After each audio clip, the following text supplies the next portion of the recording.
Who wants to play a riddle with Gollum? There's no denying that sounds like fun as hell. Hey guys, this is Frozen Wish Studios here, and welcome back to another movie review. And once again, I am continuing on the Middle Earth series of reviews in preparation for the Lord of the Rings, The War of the Rohirrim. I took a little break from it, but now, yes, it's time to right the wrongs of my shitty video. That was my initial Hobbit trilogy reviews, where I had to use the physical media community Go Animate style editing. And I am going to make a proper review of the Hobbit film. So yeah, now let's get to it with the first one. So yeah, I am going to be reviewing The Hobbit, An Unexpected Journey. So The Hobbit, An Unexpected Journey is the fourth installment in the Middle-earth saga, the first installment in the Hobbit trilogy, and the prequel to the Lord of the Rings films. And it came out in the year 2012 and is directed once again by Peter Jackson. And it stars Martin Freeman, Ian McKellen, Richard Armitage, James Nesbitt, Ken Stott, Sylvester McCoy, Barry Humphries, Dino Gorman, Aidan Turner, Graham McTavish, Adam Brown, Peter Hambleton, John Callen, Mark Hadlow, Jed Brophy, William Kitcher, Stephen Hunter, Andy Serkis, Kate Blanchett, Lee Pace, Hugo Weaving, Christopher Lee, Ian Holm, Benedict Cumberbatch, Manu Annette, etc. And so the film tells a story taking place 60 years before the events of the Fellowship of the Ring, where we follow a young Bilbo, played by Martin Freeman, who is enjoying a quiet life until his peace and quiet gets interrupted by loud, noisy, and annoying dwarves who want to feast in their house. But yeah, as Bilbo, he hears about the story of how Smaug has taken over the mountain homes and the armies. Bilbo must go on an adventure alongside those dwarves who took over his home.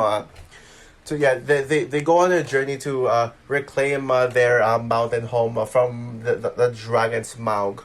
Along the journey, Bilbo encounters the One Ring, as the other dwarves get captured by the orcs. The orcs are the main villains in the Hobbit trilogy, who serves as the obstacles wanting to wage war in Middle Earth.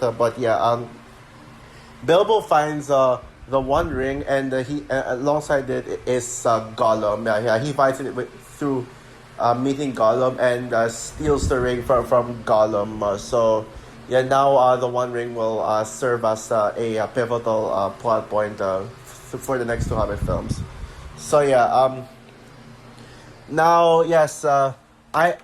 If you remember what I said in my Lord of the Rings: The Return of the King review, if you actually watched it, I said that I was introduced introduced to the world of Middle Earth because of the Hobbit films. Yeah, fun fact, guys, I actually saw the Hobbit films first before Lord of the Rings.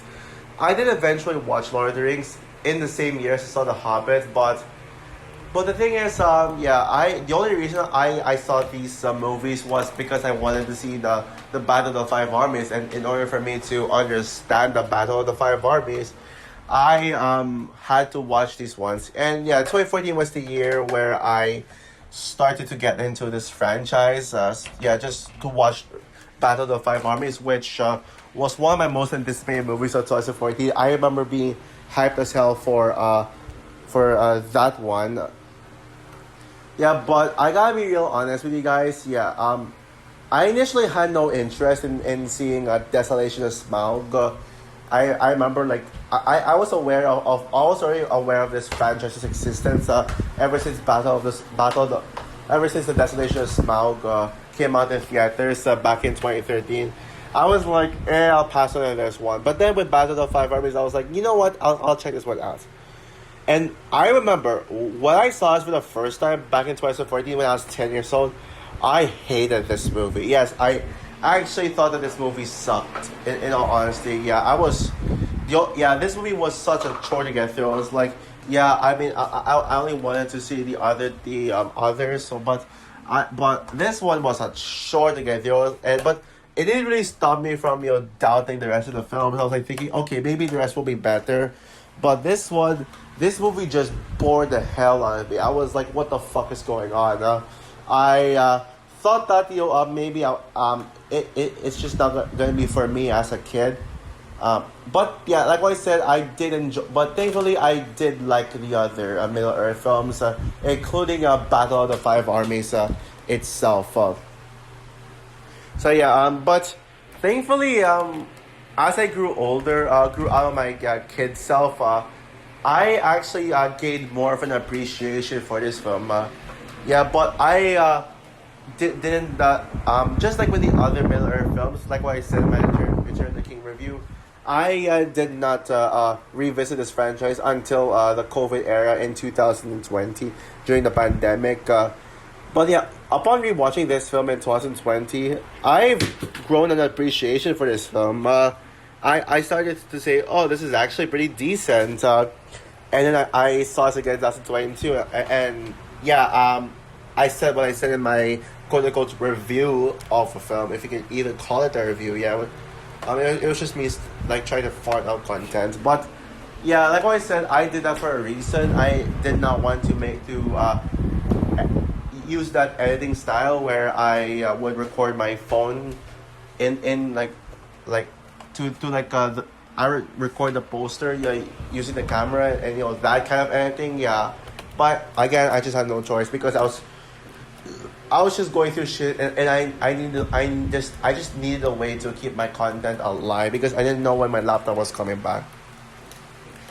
But yeah, even though I've grown an appreciation for this, everyone knows that this is my pick for the weakest Middle Earth film in general, and it always has been. Seems like it always will be, and I don't see how anything else can top this. And even if it still is the weakest Middle Earth film on this latest viewing, I would say that I now think An Unexpected Journey is a legit great movie. I mean, for a long time I've said that this was just good, but the one Middle Earth film I don't love. But now I would say I kind of love it, honestly. Sure, yes, I still have similar flaws to my initial thoughts in it. The flaws are still there, but I just enjoyed this a lot more. And anything that this movie does very well, it does it fantastically and flawlessly. But I still am not a fan of the first act. I would say I am not a fan of the first 45 minutes. Yeah, it still does not work for me. Okay, I get it. They were supposed to take their time to introduce the dwarves into this world, introduce our characters. But Fellowship of the Ring did it in a way that was engaging and already gets straight to the point. That's actually why the Fellowship of the Ring worked for me, because it actually, like, despite it having your feasts and parties and all that stuff, it actually went straight to the point. But An Unexpected Journey, the writing in the first half, it doesn't go straight to the point. It almost feels like little to nothing is happening.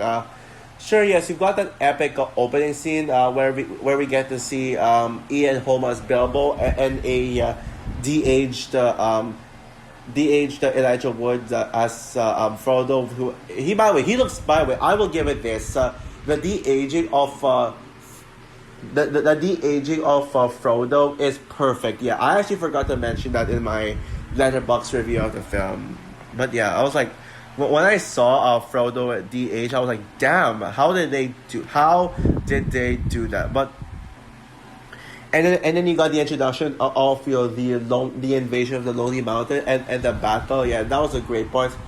And I will say that the introduction of Thorin and Bilbo, yeah, one of the better aspects of the first half of the film, the first act. But yeah, I get what it's trying to do. Hence the slow pace. But not only did it drag, but it was way too goofy for my taste. Yeah, I mean, this is freaking Lord of the Rings. It's not meant to be so comedic, but seeing the dwarves feast in Bilbo's house just to mess around in it, act childish, be as annoying as possible, and provide an unnecessary musical number is why I've always disliked the first time. I was like, this is how you introduce our characters, just by them just being really stupid and dumb. Oh, and yeah, this is how you introduce the this is how we're introduced to the Middle Earth lore, the start of the Middle Earth lore. Even Gandalf wasn't properly introduced. Yeah, because literally, the moment when Gandalf met Bilbo for the very first time, like the very first thing he said was one of the first thing he did was make a joke that felt like it was written by a toddler. I was like, bro, is that supposed to be funny? I don't remember what the joke was, but I still remember how I reacted to it. Yeah, it got me rolling my eyes like shit. I mean, the first act, yeah, the first 45 minutes did barely show any promise that this is going to be a good prequel. And it almost made the Star Wars The Phantom Menace of Middle Earth. But I would say that the overall movie, this is basically the Phantom Menace done right. Yeah, move aside Star Wars, Lord Middle Earth that did its first installment in the prequel better. I'm not sure if I would say that. I'm not sure how I compare the Hobbit trilogy to the Star Wars prequel trilogy. Oh wait, actually, it is better. Sure, while Revenge of the Sith is better than all the Hobbit movies, I think Hobbit was a lot more consistent because the prequel trilogy had Phantom Menace and Attack of the Clones, which were fucking pieces of shit. While the Hobbit trilogy, at least all of them were really good. Yeah, thankfully, all of the flaws I had with the film were just in the first 45 minutes. And this is a 2 hours and 50 minutes film. So, 2 hours and 45 minutes without end credits. Yeah, when the adventure starts 45 minutes in, for like the remaining 2 hours of the film, the movie immediately takes a large 180-degree turn in quality. And I actually love the second and third acts. This is why I decided to give it the ratings that I'm going to be giving it, which you'll see at the end of the video. Whatever greatness comes out of this movie, it's just truly something.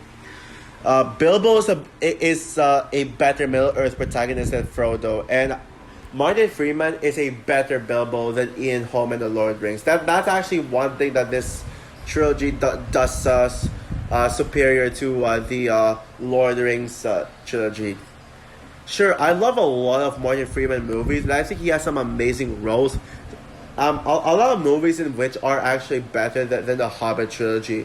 Like the Cornetto trilogy, Shaun the Dead, Hot Fuzz and the World's End, the MCU with Captain America, Civil War, Black and the Black Panther duology, which, yeah, all of those things, all those 6 movies I would rank above all the Hobbit films. And then you got Miller's Girl, which is probably Martin Freeman's most underrated film. And I still think Miller's Girl is underrated, by the way. But even though, yes, there are better movies that Martin Freeman starred in, Bilbo is his best role yet, in all honesty. I think Bilbo is Martin Freeman's best role. Freeman truly embodies Bilbo. And as someone who saw Hobbit first before Lord of the Rings, for the very first time, Bilbo was the first character in the franchise I got myself attached to. So, in a way, I initially found it to be the most memorable Middle-earth character, even though now I can know more names and just have some of them be like among my favorites, like Eowyn and Gollum. I still predict that Hera from War of the Rohirrim it's gonna be the greatest Middle-earth protagonist yet, but Frodo is certainly the best male Middle-earth protagonist in all honesty. And I would say that as of the trilogy, the Hobbit trilogy being complete and the other 2 films being out, I would say that he is my favorite character in this film, but not quite my favorite Hobbit character overall. My personal favorite Hobbit character would be Luke Evans' Bard. I'll explain why when I review the next two films. He doesn't really appear in this one, so I won't talk about Bard. The dwarves also became much more interesting as the journey went along. They started off unlikable in the first act, but now that they became quite likable. Thorin, one of the best Hobbit characters, has always been interesting ever since his first he was first seen in the very first act.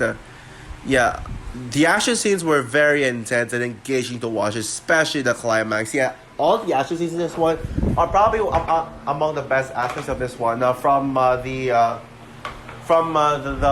fight against those trolls who try to those trolls, or whatever the fuck you call them, like the ones who try to cook the dwarves like alive. Yeah, that fight scene to them getting captured inside the dwarf cave and the troll cave, and them like trying to fight their way out to the battle against the orcs, the main villains of the Hobbit trilogy.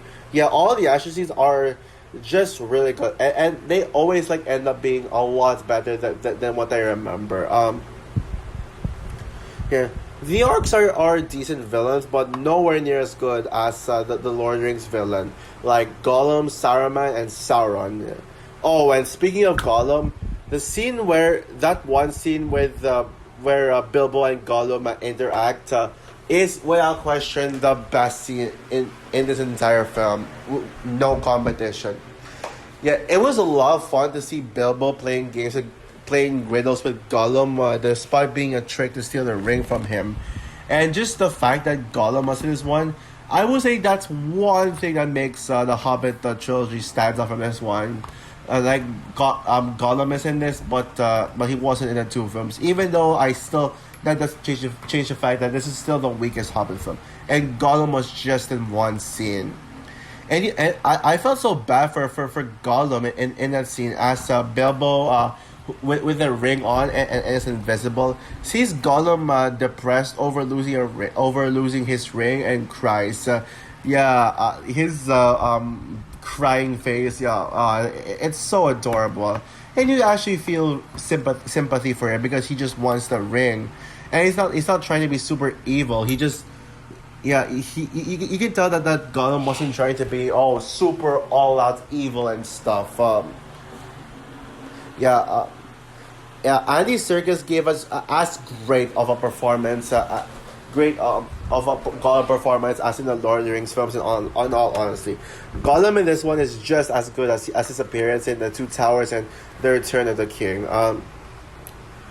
The visuals are overhated. Honestly, I don't think it's cheap and lazy like what everyone else makes them out to be.